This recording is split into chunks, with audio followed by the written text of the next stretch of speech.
there needs to be a human element.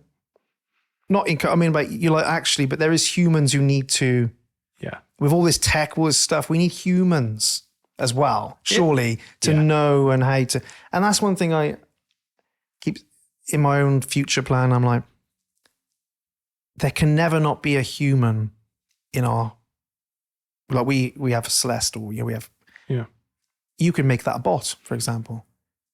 But the human connection, I don't think you can replace that. For a while, I got out of doing so much coaching, and it felt a bit like, a bit sterile in my life. And the more I've got into speaking to people and hearing their journeys the last 6 months, you're like, okay, this is what it's all about.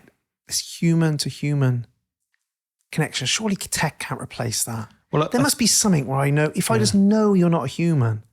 I mean, I'm using a system called Flow, which is this kind of, I suppose the neurofeedback. Well, it's not neurofeedback, is it? It's electrically stimulating your brain. Now, for me, it's just been taken on by the NHS, and it's an interesting device. And I started using it primarily because its way of working is it's reconnecting the neural pathways in your brain. Yeah, I've seen it. And that's how it's helping to help people with depression, because that is a neural pathway issue. And, you can unlearn those neural pathways and you can create new ones, but it's a hard thing to do. And so this is kind of a cheat device, essentially. I thought, well, maybe this can kind of help grow a few pathways for my stroke damaged brain. That's a logical idea. Well, I was using it the other day, and all of a sudden I could smell tobacco. Maybe that was the neural pathway for tobacco. I don't know.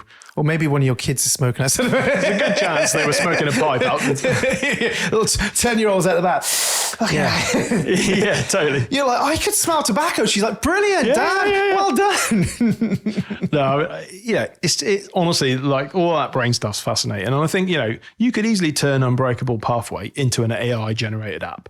You could, get the coders on board. Yeah. They'd write themselves pretty much. You've already got most of the data. It could become essentially an online training course. Yeah. But you would miss all of those nuances where perhaps you'd said something in a live where you were explaining dopamine and why it was affecting certain things. And, it's your opinion. Sometimes you just go, I haven't heard from Sally in a while. And you reach out and say, Sally, and I'm sure they go, well, AI could do that. But if you know that it isn't a human, I think that's the thing. Like I said this in the previous episodes, when we were having all that chaos with the baby and everything, I always remember the main expert. There was 2 of them, and they were arguing, should this baby stay in? Should this baby go? Who's more important, the mum or the baby? It was just bouncing. You could see them. They went out the room, they come back in, because it was an emergency. And he was talking to my wife, and he held her hand. It only made me cry, because he held her hand, and you could see the sort of reassurance that it gave her, that human touch. And I'm sure that's his patter. He probably does do that. He probably got taught how to do that. Who knows? But also I was like, you know what? I'm just going to choose to believe.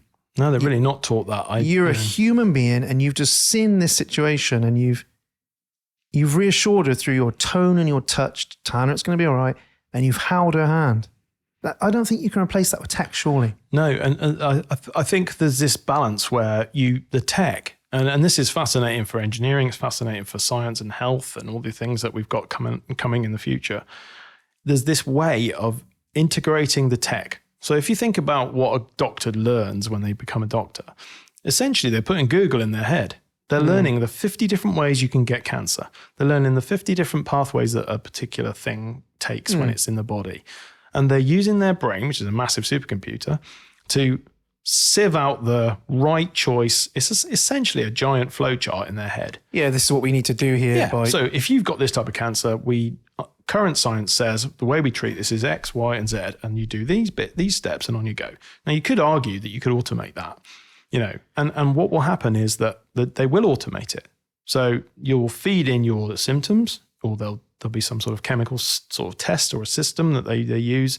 It will determine what you've got. It will then generate a treatment plan. Now, I doubt very much if you're just going to go into hospital and a robot's going to go, oh yeah, you've got this, and here you go, here's a pill. It's very much going to be automate the diagnosis, but deliver the human element. Yeah, because I think you need that human elephant.